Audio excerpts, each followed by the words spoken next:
2025 SLST 9, 10 এবং 11, 12 নতুন update আছে এই ভিডিওতে। তোমরা ভিডিওটা মন দিয়ে দেখো, আশা করি সব কিছু ক্লিয়ার হয়ে যাবে।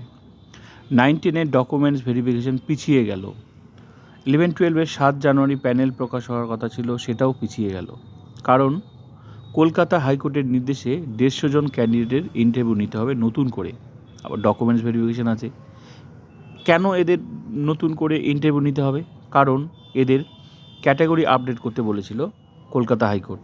ক্যাটাগরি আপডেট করতে এরা ভুলে গিয়েছিল, তাই মামলা করেছিল। মামলার নির্দেশে নতুন করে এরা ইন্টারভিউ দেবে, যার জন্য পুরো প্রসেসটা কিন্তু পিছিয়ে গেল। আরও কী কী আপডেট রয়েছে এই ভিডিওতে, তোমরা ভিডিওটা মন দিয়ে দেখো।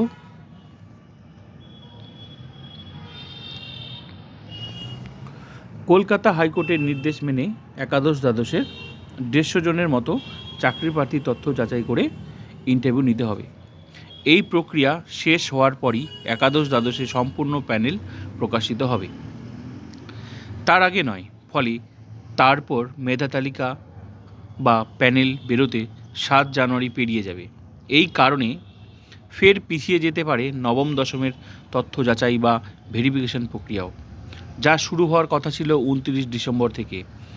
একাদশ দ্বাদশের পুরো ইন্টারভিউ প্রক্রিয়া শেষ করেই নবম দশমে ইন্টারভিউ ডাক পাওয়া চাকরি প্রার্থীদের নথি যাচাইয়ের কাজ শুরু করতে চাইছে কমিশন।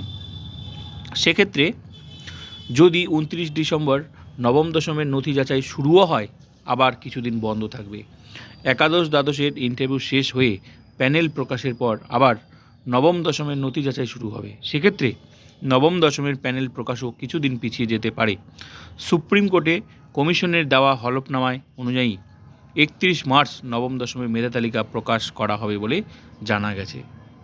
তো বোঝাই যাচ্ছে 9, 10 প্রসেসটা লেট হবে, আবার 11, 12 প্রসেসটাও কিন্তু লেট হবে, এটা বোঝাই গেল। এসএসসি জানিয়েও দিয়েছে এই 150 জন ক্যান্ডিডেট এরা ক্যাটাগরি আপডেট করতে ভুলে গেছিলো। এই 150 জনের জন্যই কিন্তু পুরো প্রসেসটা কিন্তু লেট হয়ে গেল। এই ছিল নতুন আপডেট।